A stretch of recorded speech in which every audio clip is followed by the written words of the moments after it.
Pergunta 531. Extingue-se-lhes com a vida corpórea a malevolência dos seres que nos fizeram mal na terra?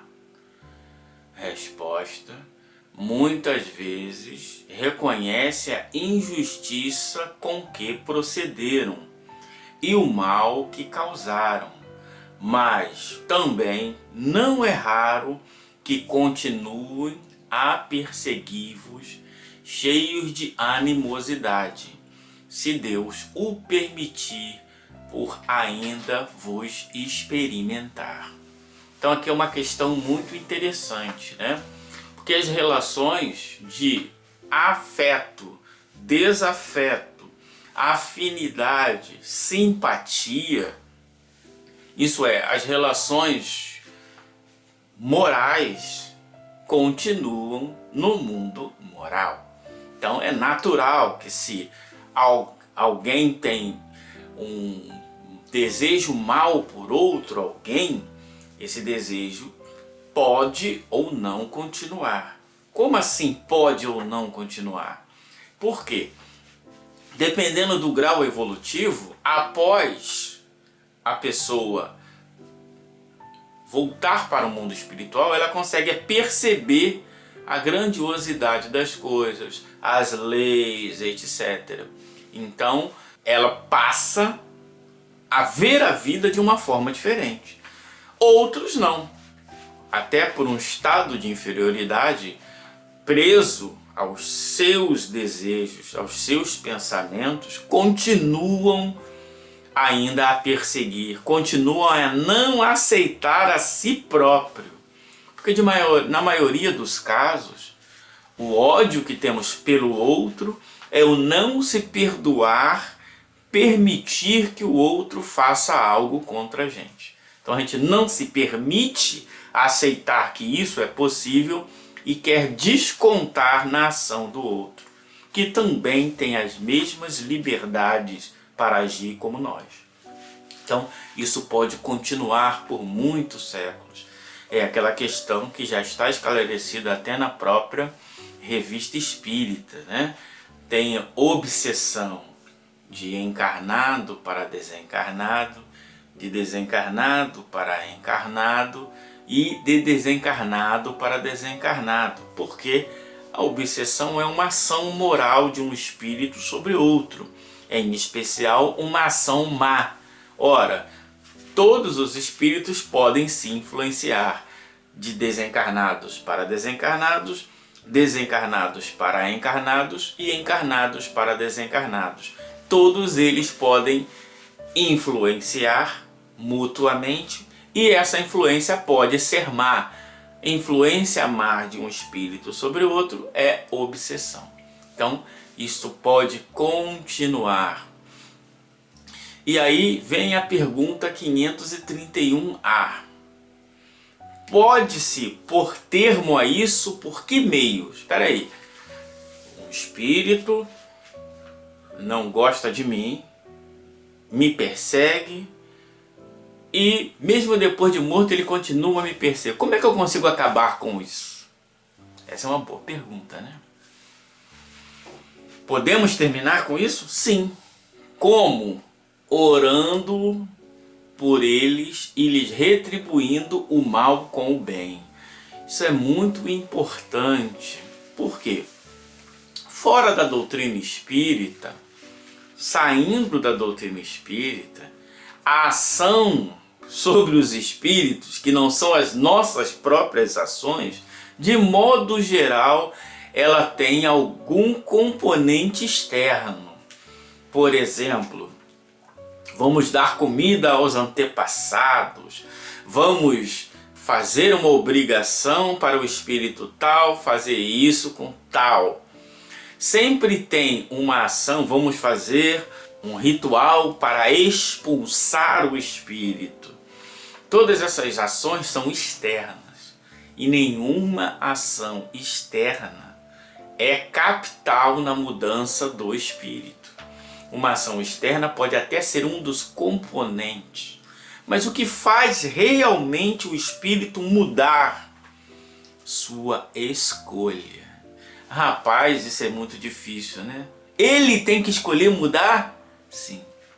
Ele só vai escolher não te perseguir mais quando ele desejar.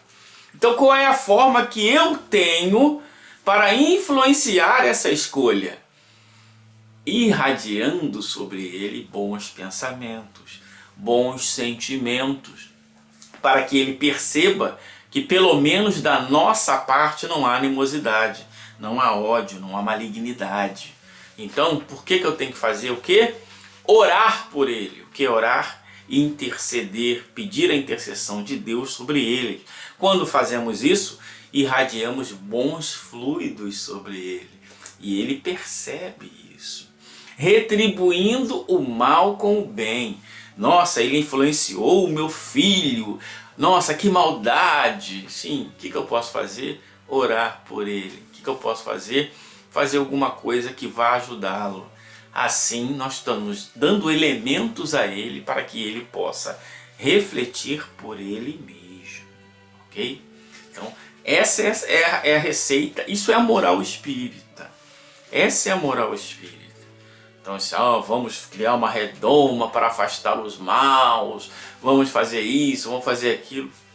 Dar passes. E quando nós fazemos isso, o que acontece? Eles acabarão compreendendo o seu erro. Então eles vão perceber isso. Ademais, se souberdes colocar-vos acima de suas maquinações, deixar-vos-ão por verificarem que nada lucram. Essa é outra questão também. Nossa, fulano de tal por vingança inspirou fulano a ser desonesto conosco. E a pessoa foi desonesta conosco. E aí ele está feliz, olha lá como é que ele vai ficar triste. E aí você diz, ela foi desonesta conosco porque ela escolheu. Acabou a graça, né? Então, se em todas as nossas ações a gente não der valor ao que é externo, e sim, principalmente as nossas ações, nós deixamos de ser influenciados. Não, falando de tal inspirou a traição daquele. E aí ele fica esperando, né, o momento em que a pessoa vai se desequilibrar, vai bravejar para ela ter o gozo da alma. Um gozo maligno, mas é um gozo. E aí a pessoa diz, ela fez isso, infelizmente é triste, mas ela fez isso porque ela quis fazer. Aí acaba a graça, né? Então, essa é a questão importante. As leis morais, que são as questões fundamentais na doutrina espírita, e não regra, né? Vamos que a lei de não sei da... Toda vez que você fizer isso, o espírito vai sair para lá. Toda vez que você fizer assim, o espírito faz assim. Isso aí é lenda, isso aí é invencionice. O espírito é dotado de livre-arbítrio. Qual o espírito? Todos. Se todos são dotados de livre-arbítrio, ele pode escolher. E ele tem a obrigação de escolher. Quando ele vai escolher? Quando ele desejar. Simples assim. Comentários de Kardec.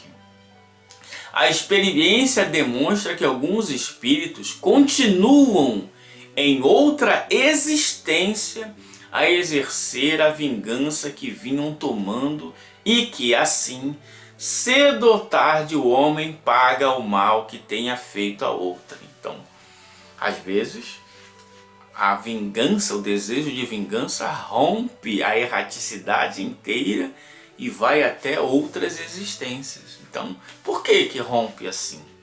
Porque ele escolheu continuar naquele pensamento mal. Quanto tempo se perde, né? Séculos numa vingança tola. Ele me traiu na minha empresa, ele matou meu filho, ele fez isso. Tá bom. Você vai passar séculos sofrendo, porque é um sofrimento você voltar seus pensamentos, seus sentimentos pela malignidade, enquanto poderia estar desfrutando da aventura da prática do bem. Então essa é uma questão muito interessante, né? A doutrina espírita é bem clara sobre essas coisas.